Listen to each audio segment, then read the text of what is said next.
कांग्रेस ने त्रिपुरा मोर्चा पार्टी की 7 नवंबर को होने वाली मेगा रैली स्थगित करने की मांग उठाई। त्रिपुरा में राजनीतिक तापमान बढ़ गया है क्योंकि इंडियन नेशनल कांग्रेस ने राज्य सरकार से अपील की है कि वह 7 नवंबर को त्रिपुरा सिविल सोसाइटी और त्रिपुरा मोर्चा के नेतृत्व में अगरतला में होने वाली बड़ी रैली को अनिश्चितकाल के लिए स्थगित कर दें। पीछे क्या है? पिछले सप्ताह धलाई जिले के शांति बाजार में हुई हिंसा उस सब की नींव रही है। 23 अक्टूबर को त्रिपुरा मोर्चा समर्थित 24 घंटे की हड़ताल के दौरान जिसे त्रिपुरा से समझौते के लागू होने की मांग में बुलाया गया था, उस हड़ताल की घोषणा करता थी त्रिपुरा सिविल सोसाइटी, जिसका नेतृत्व त्रिपुरा मोर्चा विधायक रंजीत देबबर्मा कर रहे थे। हिंसा के बाद शांति बाजार में कानून व्यवस्था की स्थिति को देखते हुए धारा 163 लागू कर दी गई है। कांग्रेस विधायक सुदीप रॉय बर्मन ने इसे सांप्रदायिक तनाव का संकेत बताया।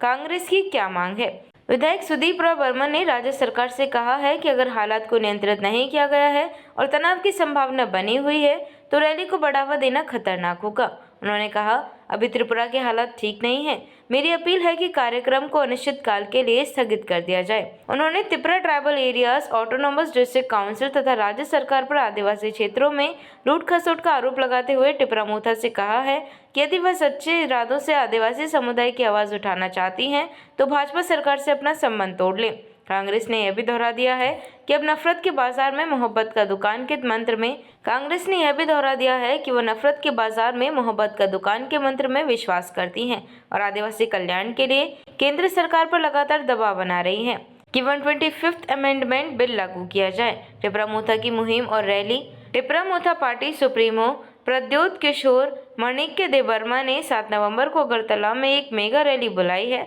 जिसका उद्देश्य आदिवासी लोगों की जड़ों को फिर से स्थापित करना बताया गया है। इस रैली को पीछे अर्थ है 23 अक्टूबर के बंद के बाद उठे राजनीतिक दाव 5 को आगे बढ़ाना और नगर क्षेत्रों में आगे बढ़ती आदिवासी असंतुष्टि का भाव प्रकट करना।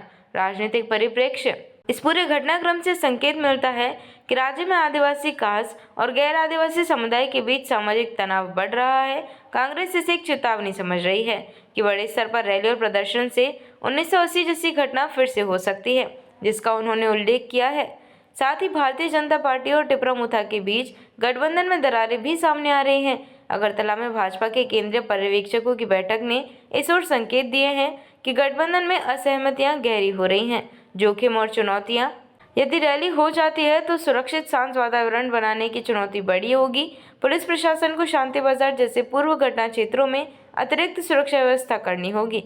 सामाजिक सांस्कृतिक रूप से आदिवासी नॉन आदिवासी संबंधों में तनाव बढ़ने की संभावना है। गैर आदिवासी समुदाय के कुछ हिस्सों में भय है कि उनके प्रति प्रतिकूल भाव निकल सकते हैं और वहीं आदिवासी समुदाय में असंतोष व आक्रोश दिख सकता है। राजनीतिक रूप से यह रैली एक शक्ति प्रदर्शन के रूप में देखी जा सकती है, जिसका असर आगामी Tripura tribal areas autonomous district council चुनावों और विधानसभा राजनीति पर होगा। कांग्रेस भाजपा त्रिपुरा मोर्चा 3 धारी समीकरण में इस घटना ने नई जटिलताएं पैदा की हैं। आदिवासी कल्याण, लोकतंत्र, कानून व्यवस्था और सामाजिक समरसता सभी एक साथ प्रभावित है। निष्कर्ष, त्रिपुरा की राजनीति फिलहाल एक संवेदनशील मोड़ पर है। 7 नवंबर की रैली सिर्फ एक कार्यक्रम नहीं, बल्कि ये राज्य में आदिवासी सशक्तिकरण, गठबंधन राजनीति, सामाजिक सामुदायिक संबंध और सरकारी विरोधी आंदोलन सबका संवेदी बिंदु बन चुकी है। कांग्रेस की स्थगन मांग इस बात का संकेत है कि किसी खुली तस्वीर के बजाय संवाद और शांतिपूर्ण मार्ग चुने जाने की अपील हो रही है।